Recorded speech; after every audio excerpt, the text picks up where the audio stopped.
പോലീസിൽ നിന്ന് നീതി കിട്ടിയില്ല എന്നെഴുതി വെച്ച് യുവാവ് ആത്മഹത്യ ചെയ്തു. തൃശൂർ അഞ്ഞൂർ സ്വദേശി മനീഷാണ് ജീവനൊടുക്കിയത്. സാമ്പത്തിക തർക്കവുമായി ബന്ധപ്പെട്ട പരാതിയിൽ നീതി കിട്ടിയില്ലെന്നാണ് യുവാവിന്റെ ആത്മഹത്യാ കുറിപ്പ്.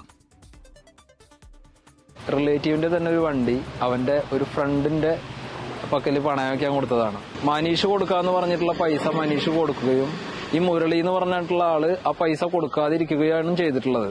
രണ്ടുപേരില് മുരളി എന്ന് പറഞ്ഞ ആളുടെ പേരോ നമ്പറോ അടുത്ത കംപ്ലൈന്റിൽ ഇല്ലായിരുന്നു എന്നാണ് എനിക്ക് മനസ്സിലാക്കാൻ കഴിഞ്ഞിട്ടുള്ളത്. ആ പൈസ മൊത്തത്തില് അയാൾ കൊടുത്തുകൊള്ളാന്ന് അയാൾ ഒരു ഏറ്റെടുക്കണ പോലെ ചെയ്തുകൊണ്ടാണ്, അതിന്റെ ഒരു മനോവിഷമത്തിലാണ് ഇത് ചെയ്തിട്ടുള്ളതാണ് എനിക്ക് മനസ്സിലാക്കാൻ കഴിഞ്ഞിട്ടുള്ളത്.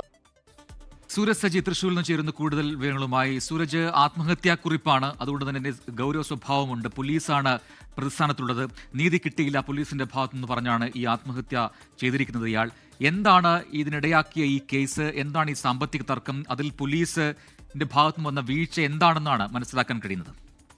പ്രജിൻ, വയലത്തൂർ സ്വദേശിയായിട്ടുള്ള മനീഷിനെയാണ് കഴിഞ്ഞ ദിവസം സ്വകാര്യ വ്യക്തിയുടെ ഉടമസ്ഥതയിലുള്ള പാറക്കുളത്തിൽ മരിച്ച നിലയിൽ കണ്ടെത്തിയത്. പിന്നാലെ വീട്ടുകാർ ഇതിൽ പോലീസിന്റെ ഭാഗത്തു നിന്നുണ്ടായ ഒരു വീഴ്ചയും അതോടൊപ്പം തന്നെ ബ്ലേഡ് മാഫിയയുടെ ഭീഷണിയുമാണെന്ന് ആരോപിച്ച് രംഗത്തെത്തുകയായിരുന്നു. ഇത് സ്ഥിരീകരിക്കുന്ന ഒരു ആത്മഹത്യാക്കുറിപ്പാണ് കിട്ടിയിട്ടുള്ളത്. ഇതുമായി ബന്ധപ്പെട്ടുകൊണ്ട് കുടുംബവുമായി സംസാരിക്കുമ്പോൾ അവർ പറയുന്നത് ഇങ്ങനെയാണ്: മനീഷിന്റെ ഒരു ബന്ധുവിന്റെ സ്വകാര്യ വാഹനം മനീഷ് പണയപ്പെടുത്തിയിരുന്നു. ആ പണം വാങ്ങി നൽകിയത് ഒരു സുഹൃത്തിനാണ്.